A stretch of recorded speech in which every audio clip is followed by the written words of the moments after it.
أعوذ بالله من الشيطان الرجيم. بسم الله الرحمن الرحيم. رب اشرح لي صدري ويسر لي أمري واحلل عقدة من لساني يفقه قولي رب زدني علما. اللهم إني أسألك علما نافعا ورزقا طيبا وعملا متقبلا.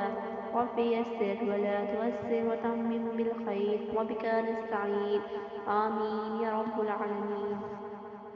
واش روم سے ریلیونٹ جتنے بھی پرابلمس ہوتے ہیں وہ اسی وجہ سے ہوتے ہیں کہ ہم دعا پڑھ کے نہیں جاتے واش روم کی، اور وہاں پر جنات اور جنیاں مطلب فیمیل اور میل دونوں وہاں پر ہوتے ہیں. اس لیے جب ہم دعا پڑھتے ہیں ہم کیا دعا پڑھتے ہیں؟ اللہم انی اعوذ بک من الخبث والخبائث، مطلب کہ جننی اور جنوں سے اللہ تعالیٰ ہمیں اپنی پناہ میں رکھے. یہ دعا پڑھنے کا کس نے بتایا؟ نبی صلی اللہ علیہ وآلہ وسلم نے. تو عورتوں کے حق میں جو سب سے زیادہ حقوق ہمارے اٹھائے گئے ہیں، ہمارے لیے حفاظت کے لیے جو بولے ہیں، ہمارے لیے جو کھڑے ہوئے ہیں، ہمارے لیے جو لڑے ہیں، وہ کون ہیں؟ رسول پاک صلی اللہ علیہ وآلہ وسلم ہے. انہوں نے فرمایا کہ اے اللہ، میں دو کمزوروں، ایک یتیم اور ایک عورت کا حق مارنے کو حرام قرار دیتا ہوں. سیدنا ابو ہریرہ رضی اللہ تعالیٰ عنہ نے سے روایت ہے کہ رسول اللہ صلی اللہ علیہ وآلہ وسلم نے فرمایا کہ 7 ہلاکت میں ڈالنے والی چیزوں سے بچو. عرض کیا گیا اللہ کے رسول، وہ 7 ہلاکت میں ڈالنے والی چیزیں کون سی ہیں؟ آپ صلی اللہ علیہ وآلہ وسلم نے فرمایا اللہ تعالیٰ کے ساتھ کسی کو شریک نہ ٹھہراؤ، جادو نہ کرو، کسی نفس کا قتل نہ کرو جسے اللہ تعالیٰ نے حرام کیا سوائے حق کے، اور یتیم کا مال نہ کھانا، سود نہ کھانا، جہاد میں دشمن کے مقابلے سے نہ بھاگنا، اور پاک دامن عورتوں پر بدکاری کی تہمت نہ لگانا. صحیح مسلم کی حدیث ہے 262 نمبر پہ. حضور پاک صلی اللہ علیہ وآلہ وسلم نے جب بھی مسلمانوں کو منع کیا ہے اس میں انہوں نے عورتوں کا ذکر کیا ہے. ہر آیت میں اللہ تعالیٰ نے جہاں عورتوں کے حقوق بیان کیے ہیں ساتھ کہا ہے اللہ تعالیٰ سے ڈرو. اور حضور پاک صلی اللہ علیہ وآلہ وسلم نے جب بھی مسلمانوں کو نصیحت کی، صحابہ کو نصیحت کی، جب بھی خطبہ ارشاد فرمایا اس میں عورتوں کا ذکر کیا، کیونکہ اللہ تعالیٰ کے بعد اگر کسی کو ہماری فکر ہے، عورتوں کی فکر ہے، تو پھر وہ رسول پاک صلی اللہ علیہ وآلہ وسلم ہے. کیونکہ ہم کبھی ڈسکس کریں گے اس بات کو بھی کل انشاءاللہ.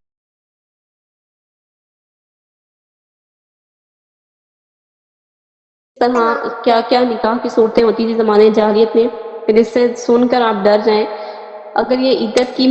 جو طلاق کے بعد جو عدت ہوتی ہے، اگر اس کی مدت نہ ہوتی تو پہلے یہی ہوتا تھا کہ اس کی مدت نہیں ہوتی تھی، اور ایک آدمی طلاق دے دیتا تھا اور عورت کسی دوسرے مرد سے رجوع نہیں کر سکتی تھی، اور پوری زندگی اس کی اسی طرح ہی گزر جاتی تھی کہ وہ دوسری شادی نہیں کر سکتی تھی. اگر عورت اس کو طلاق دیتا تھا اور ایک کچھ مدت کے بعد واپس آ جاتا تھا، پھر طلاق دیتا تھا، پھر واپس آ جاتا تھا، تو عورت صرف اور صرف اسی کے اوپر رہ جاتی تھی. تو بہت بہت ظلم و ستم ہے. اللہ تعالیٰ نے بہت احسان کیا ہے ہمیں حقوق دے کے. اللہ تعالیٰ ہمیں سمجھنے کی بھی توفیق عطا فرمائے. جن لوگوں کو شوق ہے، لوگوں کو تو نہیں، جن عورتوں کو شوق ہے کہ وہ روزی کمائے، جن عورتوں کو شوق ہے کہ وہ آزاد گھومیں، اور جن عورتوں کو شوق ہے کہ وہ اپنے مطلب اپنے لیے اسٹیبل ہوں، اپنے لیے اسٹینڈ لیں، تو اللہ تعالیٰ نے ان کو یہی فرمایا ہے کہ اپنے گھروں میں رہو، اپنے گھروں میں بیٹھی رہو، بلا ضرورت بے وجہ گھر سے باہر مت نکلو. حضرت عائشہ رضی اللہ تعالیٰ عنہ، حضرت فاطمہ رضی اللہ تعالیٰ عنہ سے اس وقت باہر نکلتی تھیں کیونکہ ان کے واش روم جو تھے وہ ان کے گھروں سے باہر تھے. وہ صرف اس حاجت کے لیے واش روم جانے کے لیے اپنے گھروں سے باہر نکلتی تھیں، اس کے علاوہ وہ کبھی باہر نہیں نکلتی تھیں. یہی مسئلہ ہے کہ ہمیں ازواج مطہرات کے بارے میں کچھ پتہ نہیں ہے. یہی وجہ ہے کہ ہم اسلام سے بہت دور ہیں، ہمیں ہسٹری نہیں پتہ. ہمیں ہسٹری پتہ ہو تو ہمارا کبھی دل نہ کرے کہ ہم اپنی 4 دیواری کو کراس کریں. اللہ تعالیٰ ہم سب کو سمجھنے میں توفیق عطا فرمائے. آیت نمبر 3 ہے وَإِنْ، اور اگر خفتم تمہیں ڈر ہو اللہ کے نہ تقسطوا تم انصاف کر سکو گے الیتامیٰ یتیموں کے بارے میں، ما طاب تو جو تمہیں پسند آئے لکم تمہارے لیے من النساء عورتوں میں سے، مثنا 2 وثلاثہ اور 3 ورباع اور 4. فَإِنْ، سو اگر خفتم تمہیں ڈر ہو اللہ یہ کہ نہ تعدلوا تم عدل کر سکو گے، فواحدۃ تو ایک ہی پر رہو، او یا ما جن کے ملکت مالک ہوئے ایمانکم تمہارے دائیں ہاتھ، ذالک یہ ادنا زیادہ قریب ہے، اللہ یہ کہ نہ تعولوا تم انصاف سے ہٹو. اگر تمہیں ڈر ہو کہ یتیموں کے حق میں انصاف نہ کر سکو گے تو دوسری عورتوں میں سے جو تمہیں پسند آئیں 2 اور 3 اور 4 کے ساتھ نکاح کرو. سو اگر تمہیں ڈر ہو کہ عدل نہیں کر سکو گے تو ایک ہی نکاح کرو. اور جن کے تمہارے دائیں ہاتھ مالک ہوں لونڈیاں، یہ زیادہ قریب ہے کہ تم انصاف سے نہ ہٹو۔ یہ آیت تب نازل ہوئی تھی جب ایک آدمی کی پرورش میں ایک یتیم لڑکی تھی، پھر اس نے اس سے نکاح کر لیا۔ اس یتیم لڑکی کی ملکیت میں کھجور کا ایک باغ تھا، اس باغ کی وجہ سے یہ شخص اس کی پرورش کرتا رہا، حالانکہ دل میں اس سے کوئی خاص لگاؤ نہ تھا۔ وہی بات آ جاتی ہے کہ اس کے مال کی وجہ سے وہ اس کی پرورش کر رہا تھا کہ کل کو جب یہ بڑی ہوگی تو میں اس سے اس کا باغ لے لوں گا، اس کا سارا مال جو ہے وہ میرے پاس آ جائے گا، کیونکہ میں نے اس کی پرورش کی ہے، میں نے اس پہ اپنا مال خرچ کیا ہے، تو کل کو جب یہ بڑی ہوگی تو پھر میں اس سے اس کا مال لے لوں گا۔ اس سلسلے میں آیت اتری کہ اگر تمہیں اندیشہ ہو کہ تم ان یتیموں کے حق میں انصاف نہیں کر سکو گے تو پھر تم اس سے شادی کر لو۔ اگر تم چاہتے ہو کہ اس کے مال کے حقدار بن جاؤ تو بجائے کہ تم اس کا حق مارو، تم سے شادی کر لو۔ جب تم سے شادی کرو گے تو وہ باغ تمہارے پاس آ جائے گا، تمہاری ملکیت ہو جائے گا اور تمہیں وراثت میں مل جائے گا۔ تو دوسرا پہلے فرمایا کہ جو عورتیں تمہیں پسند ہو، پہلے دور میں ایسا ہوتا تھا کہ جاہلیت کے زمانے جاہلیت میں کہ آدمیوں کی بہت ساری بیویاں ہوا کرتی تھی، چار چار نہیں بہت ساری ہوا کرتی تھی، 10 12 12 ایک آدمی کی بیویاں ہوا کرتی تھی، کیونکہ وہاں پہ نکاح کا کوئی کانسیپٹ ہی نہیں تھا، مطلب نکاح ہوتا ہی نہیں تھا، بس ایک ایگریمنٹ پیپر سائن ہوا کرتے تھے، ایک زبانی پیپر بھی کم ہوا کرتے تھے، مطلب جیسے ہمارے دور میں آج کے دور میں ایگریمنٹ سائن ہوتا ہے اس طرح سے پیپر وغیرہ سائن، مطلب زبانی ہم کلامی بات ہوتی تھی کہ بھائی میں نے اس سے نکاح کر لیا، یہ عورت میری ملکیت ہے، بس یہ کہا جاتا تھا اور وہ نکاح ہو جاتا تھا۔ تو وہاں پہ کچھ اس طرح حق محض کا سسٹم نہیں تھا، کوئی الگ گھر میں رہنے کا سسٹم نہیں تھا، تو وہاں پر بے انتہا پہلے نکاح ہوا کرتے تھے۔ تو اللہ تعالیٰ نے اس حکم کو روکا، اس کام کو روکا ہے، اس لیے اللہ تعالیٰ نے کہا ہے کہ مرد صرف 4 شادیاں کر سکتا ہے، اس سے زیادہ نہیں کر سکتا۔ اور یہ بھی تب کہا ہے کہ اگر تم عدل کر سکو، یہ نہیں کہ تم شوقیہ کر لو اور تم سے عدل بھی نہ ہو سکے، اگر تم عدل کر سکو تو پھر تم کرو، اور اگر تمہیں ڈر ہو کہ تم عدل نہیں کر سکو گے تو پھر ایک ہی نکاح کرو، وہ جن کے تم مالک ہو، مطلب یا تو تم لونڈیوں سے نکاح کر لو یا پھر تم آزاد عورتوں سے نکاح کر لو، لیکن ایک ہی نکاح کرو اگر تمہیں ڈر ہو کہ تم عدل نہیں کر سکو گے۔ اور یہ زیادہ قریب ہے کہ تم انصاف سے نہ ہٹو۔ اللہ تعالیٰ نے زیادہ پریفرنس اسی کو دی ہے کہ ایک نکاح کیا جائے، کیونکہ انسان عدل نہیں کر سکتا، اسے انصاف نہیں ہو سکتا اتنا زیادہ۔ تو جو اس چیز کی ہمت رکھتا ہے کہ وہ 4 شادیوں کے بعد چاروں کو ایکول رائٹس دے گا تو پھر وہ نکاح کر لے 4، لیکن اللہ تعالیٰ نے یہ کہا ہے کہ زیادہ قریب ہے کہ تم انصاف سے مت ہٹو۔ سیدنا ابن عباس نے کہا اور ابن جبیر نے بھی کہ جس طرح یہ کہا کہ اگر تمہیں ڈر ہو کہ یتیموں کے مال میں انصاف نہ کر سکو گے، اسی طرح یہ کہا کہ عورتوں کے معاملے میں ڈرو۔ وہ لوگ یتیموں کے بارے میں حرج محسوس کرتے تھے اور عورتوں کے بارے میں نہیں کرتے تھے۔ وہ اگر کسی کے پاس یتیم بچی ہو، وہ اس سے نکاح کرنا چاہے مگر اسے پورا مہر نہ دے تو ایسی صورت میں اس سے نکاح کرنے کو منع کر دیا گیا، اور یہ حکم دیا گیا کہ اپنی پسند کی دوسری عورت سے نکاح کر لو۔ سیدہ عائشہ رضی اللہ تعالیٰ عنہ فرماتی ہیں اس آیت کے اترنے کے بعد صحابہ رضی اللہ تعالیٰ عنہ نے اس سلسلے میں نبی صلی اللہ علیہ وآلہ وسلم سے فتویٰ پوچھا تو اللہ تعالیٰ نے یہ آیت اتاری۔ سیدہ عائشہ نے فرمایا اس سے بے مال و غیر اللہ تعالیٰ نے لوگوں کو منع کر دیا کہ وہ اس یتیمہ سے بھی نکاح نہ کریں جس کی طرف وہ اس کے مال اور جمال کی وجہ سے راغب ہے۔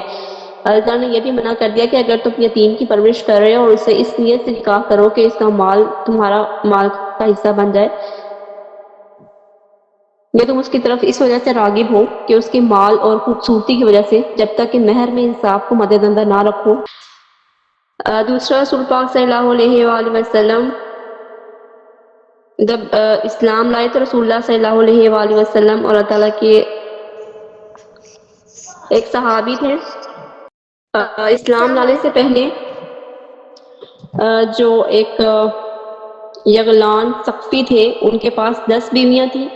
اور جب اسلام لائے تو اللہ تعالیٰ کے رسول صلی اللہ علیہ وآلہ وسلم نے کہا کہ 4 کے علاوہ باقی سب کو طلاق دے دو۔ اس حدیث کو روایت کیا ہے دوسرا ہے ورقہ بن نوفل بن معاویہ، جن کے پاس اسلام لانے سے پہلے 5 بیویاں تھیں۔ رسول اللہ صلی اللہ علیہ وآلہ وسلم نے فرمایا 4 رکھو اور ایک کو طلاق دے دو۔ اور تیسرا واقعہ یہ تھا کہ قیس بن حارث اسدی تھے، جن کے پاس 8 بیویاں تھیں۔ رسول اللہ صلی اللہ علیہ وآلہ وسلم نے ان سے کہا کہ 4 کو رکھ لو اور باقی کو چھوڑ دو۔ چوتھا واقعہ عمیر اسدی کا، جن کے پاس بھی 8 بیویاں تھیں۔ رسول اللہ صلی اللہ علیہ وآلہ وسلم نے ان کو بھی یہی کہا کہ 4 رکھو اور 4 کو چھوڑ دو۔ یہ چیز رسول اللہ صلی اللہ علیہ وآلہ وسلم کے لیے خاص تھی، اس کے علاوہ کسی انسان کے لیے خاص نہیں ہے کہ وہ ایک ٹائم میں 4 سے زیادہ بیویاں رکھے۔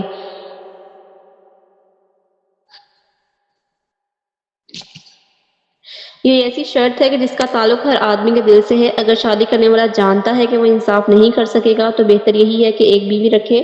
یہاں عدل سے مراد بیویوں کے درمیان انصاف ہے کہ معاملات میں بھی عدل ہو، فرض میں بھی عدل ہو، اور ازدواجی تعلق میں بھی عدل ہو، اس سے معاشرت میں بھی عدل ہو۔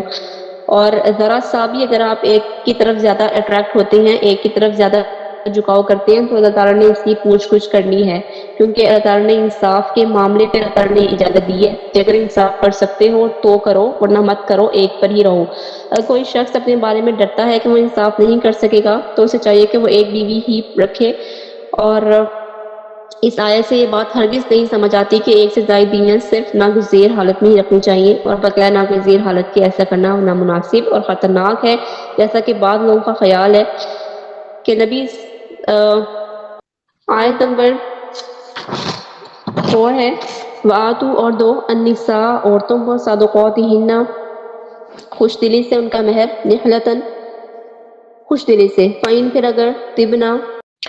وَآتُوا اور دو النساء عورتوں کو صدقاتہن ان کے مہر، نحلہ خوش دلی سے، فَإِن پھر اگر طبنا وہ خوش ہو جائیں، لکم تمہارے لیے، عن شیء کسی چیز سے، منہ اس میں سے، نفساً دل سے، فَقُلُوهُ تو تم کھاؤ اس سے، ہنیئا مریئا مزیدار خوشگوار، اور عورتوں کو ان کے مہر خوش دلی سے ادا کر دو۔ پھر اگر وہ اس میں سے کوئی چیز تمہارے لیے چھوڑنے پر دل سے خوش ہو جائیں تو تم اس کو کھاؤ مزیدار خوشگوار۔ یہ آیت تب نازل ہوئی تھی جب لوگ اپنی بچیوں کا مہر خود لے لیا کرتے تھے اور وہ محروم رہ جاتی تھی، تو اس پر یہ آیت نازل ہوئی کہ مہر ادا کرنا واجب ہے۔ سیدہ عائشہ رضی اللہ تعالیٰ عنہ نے فریضہ کیا اور ابن زید نے واجب کیا، مطلب کہ سیدہ عائشہ رضی اللہ تعالیٰ عنہ نے کہا کہ مہر فرض ہے اور ابن زید نے کہا کہ مہر واجب ہے۔ نبی کریم صلی اللہ علیہ وآلہ وسلم کے علاوہ امت کے کسی فرد کے لیے بغیر مہر کے شادی کرنا جائز نہیں ہے، اور مہر کے وقت نیت بھی صحیح ہونی چاہیے کہ یہ عورت کا حق ہے، اسے ملنا چاہیے۔ سیدنا عبداللہ بن عباس رضی اللہ تعالیٰ عنہ بیان کرتے ہیں کہ جب سیدنا علی رضی اللہ تعالیٰ عنہ نے سیدنا فاطمہ رضی اللہ تعالیٰ عنہ سے شادی کی، رسول اللہ صلی اللہ علیہ وآلہ وسلم نے فرمایا اسے کچھ دے دو، تو انہوں نے فرمایا کہ میرے پاس کچھ نہیں ہے۔ اس پر آپ صلی اللہ علیہ وآلہ وسلم نے فرمایا تیری حتمی ذرہ کہاں ہے، مطلب کہ ذرہ ہی ہے اگر پاس تو وہ بھی اس کو پیدا مہر دے دو۔ اور خوش دلی سے دینے کا مطلب یہ ہے کہ مہر کی ادائیگی کے بعد اگر عورت اپنی مکمل رضامندی اور خوش دلی کے ساتھ پورا مہر یا اس کا کوئی حصہ شوہر کو لوٹا دیتی ہے تو وہ آزاد ہے، لیکن اس پر جبر نہ کیا جائے، مطلب زبردستی آپ اس کے مہر کے پیسے نہیں لے سکتے۔ عورت چاہے تو خود اپنے آدھے پیسے شوہر کو دے دے، چاہے تو پورے دے دے، چاہے تو مہر بھی معاف کر دے، لیکن زور زبردستی کے ساتھ ایسا نہیں وہ کرنا چاہیے، نہ وہ ایسا کر سکتی ہے۔ اگر وہ خوش دلی سے کر رہی ہے تو اس پہ کوئی حرج نہیں ہے۔ مرد کے لیے عورت کی طرف سے خوش دلی سے واپس کیا گیا مہر کھانا حلال ہے۔ آیت سے یہ بات سمجھ آتی ہے کہ اگر بیوی حیا کی وجہ سے یا شوہر کی بد اخلاقی یا برے برتاؤ کے ڈر سے ایسا کرتی ہے اور شوہر اسے قبول کر لیتا ہے تو یہ قرآنی تعلیم کی خلاف ورزی ہوگی، مطلب اسے ڈرائے دھمکائے یا اسے زور زبردستی کرے اور اسے حق مہر لے لے اور خود رکھ لے تو یہ جو ہے غلط ہے، اس پر گناہ ہوگا۔ لیکن اگر اپنی مرضی سے بیوی دے دیتی ہے تو پھر اس پہ کچھ گناہ نہیں ہوتا۔ مہر کے بارے میں اسلام کا یہ موقف ہے کہ عورت کا ذاتی حق ہے، مہر عورت خود وصول کرے گی، اس کے ولی کو مہر لینے کا حق نہیں ہے۔ مہر مقرر کرنا لازم ہے کیونکہ یہ ایک فرض ہے، مرد خوش دلی کے ساتھ مہر ادا کرے، کیونکہ زمانے جاہلیت میں ہوتا تھا کہ عورت کا ولی مہر لے لیتا تھا اور پھر وہ اسے خود استعمال کرتا تھا، اور لڑکی کو دوسری لڑکی کے بدلے میں دے کر مہر سے لڑکیوں کو محروم کر دیا جاتا تھا۔ تو یہ بھی اللہ تعالیٰ کا احسان ہے کہ اللہ تعالیٰ نے جو ہے وہ عورتوں کے لیے مہر رکھا ہے۔ ولا اور نہیں تم دو السفہاء نہ سمجھوں کو اموالکم مال اپنے التی وہ جو جعل بنایا ہے اللہ تعالیٰ نے لکم تمہارے لیے قیاماً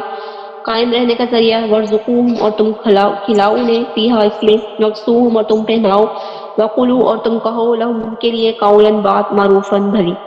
اور نہ سمجھوں کو اپنے وہ مال نہ دو جسے اللہ تعالیٰ نے تمہارے لیے قائم رہنے کا ذریعہ بنایا ہے، اور تم انہیں اس میں سے کھلاؤ اور پہناؤ اور ان سے بھلی بات کہو۔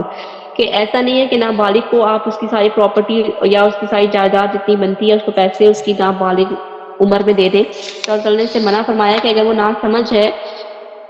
چاہے کچھ انسان کچھ بچے ایسے ہوتے ہیں کہ وہ بالغ ہو بھی جائیں تو ان میں اتنی میچورٹی نہیں آتی، تو اللہ تعالیٰ نے فرمایا ہے کہ اگر وہ نہ سمجھ ہوں تو ان کو مال نہ دو ان کے، اور جس طرح اللہ تعالیٰ نے تمہیں قائم رہنے کا ذریعہ بنایا ہے، تمہیں اگر ان کی سرپرستی ملی ہے، تمہیں یہ موقع ملا ہے کہ تم ان کی پرورش کر سکو، تو اچھے طریقے سے ان کی پرورش کرو، ان کو کھلاؤ، ان کو پہناؤ اور ان سے اچھی بات کہو۔ مطلب یہ نہ کہو کہ اب یہ بڑا ہو گیا تو اب یہ سمجھدار ہے یا نہیں سمجھدار۔ اللہ تعالیٰ نے صرف اتنا کہا تھا کہ جب وہ بالغ ہو جائے تو اس کا مال لوٹا دو، ہم اس کا مال اس کو لوٹانے لگے ہیں۔ ایسا نہیں کرنا چاہیے جب تک کہ وہ اپنی پوری عقل و شعور میں نہ آ جائے، جب تک وہ اتنا بڑا نہ ہو جائے کہ اس کو سمجھ آ جائے کہ اس نے کہاں پیسہ لگانا ہے، اس نے کیا بزنس سٹارٹ کرنا ہے، اس نے اس پیسے کا کیا کرنا ہے، تب تک ان کو پیسہ مت دو۔ ایسے شخص کو کہا جاتا ہے جو بے عقل ہونا ہے، مثلا پاگل وغیرہ ہے یا کوئی چھوٹا بچہ ہے جو نہ سمجھ ہے، کہ اس کو سمجھ نہیں ہے، اس کو طریقہ نہیں ہے، اس کو کہاں یوز کرے گا وہ اتنے پیسے کو، یا وہ کیا کرے گا، تو تب اس کا پیسہ اس کو نہ لوٹاؤ، کیونکہ ہو سکتا ہے کہ وہ اپنا پیسہ جو ہے وہ ختم کر دے اور پھر ساری زندگی کے لیے جو ہے وہ محتاج ہو جائے۔ سیدنا ابو موسیٰ رضی اللہ تعالیٰ عنہ سے روایت ہے کہ 3 قسم کے لوگ ہیں، وہ اللہ تعالیٰ سے دعا کرتے ہیں لیکن اللہ تعالیٰ قبول نہیں فرماتا۔ ایک وہ شخص جس کی بیوی بد خلق ہو اور پھر بھی وہ اسے طلاق نہ دے۔ دوسرا وہ شخص جو اپنا مال بیوقوف کو دے، حالانکہ اللہ تعالیٰ کا فرمان ہے کہ بیوقوف کو اپنا مال نہ دو۔ تیسرا وہ شخص جس کا قرض کسی پر ہو اور اس نے اس قرض پر کسی کو گواہ نہ کیا ہو۔